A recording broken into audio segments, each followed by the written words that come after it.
ముందుగా మేషరాశి వారికి ఎలా ఉంది? ఫిబ్రవరి 2027 మేషరాశి వారికి గ్రహస్థితులు ఎలా ఉన్నాయంటే, గురు భగవానుడు 3వ స్థానంలో, శని 12లో, రాహు 11లో, కేతు 5లో, కుజుడు మంగళుడు మేషరాశి అధిపతి. కొత్త దీని అంతకంటే అర్థమేంటి, శక్తి ఉంది, అవకాశం ఉంది, కానీ సమయం పూర్తిగా మీ వైపు లేదనేది గుర్తుపెట్టుకోవాలి. ఈ నెల మేషరాశి వారికి పెద్ద శత్రువు ఎవరో తెలుసా? తొందరపాటు నిర్ణయం మాత్రమే. ఇప్పుడే చేయాలి, ఇప్పుడే నిర్ణయం, ఇప్పుడే లాభం అనే ఆలోచన వల్ల ఈ నెలలో అన్ని అవకాశాలు సమస్యగా మారే అవకాశం ఉంది. సరే, ఉద్యోగస్తులకి ఎలా ఉంది? స్త్రీ పురుషులు ఇద్దరికి వర్తిస్తుంది అనమాట. పని ఒత్తిడి పెరుగుతుంది, గుర్తు ఆలస్యం, అధికారులతో అభిప్రాయ భేదాలు చాలా ఉన్నాయి.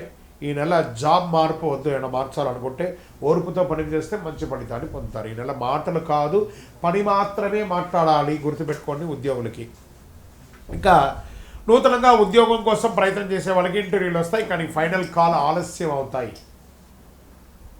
రిజెక్షన్ రాదు, గ్రహాల వల్ల వచ్చే డిలే మాత్రమే ఇది అని కూడా చెప్పుకోవచ్చు. ఇంకా ఇండస్ట్రియల్ సర్వీస్ సెక్టార్లో ఉన్న వాళ్ళకి పని భారం పెరుగుతుంది, సర్వీస్ సెక్టార్లో ఒత్తిడి పెరుగుతుంది, వ్యాపారంలో లాభం ఉన్న నిలకడ లేకుండా ఉంటారు. కొత్త వ్యాపారాలు ఏది ప్రారంభించకండి, ఉన్నదాన్ని కాపాడుకోండి. ఈ నెల రిస్క్ కాదు, రక్షణగా ఉండమని చెప్తున్నాం అంతే.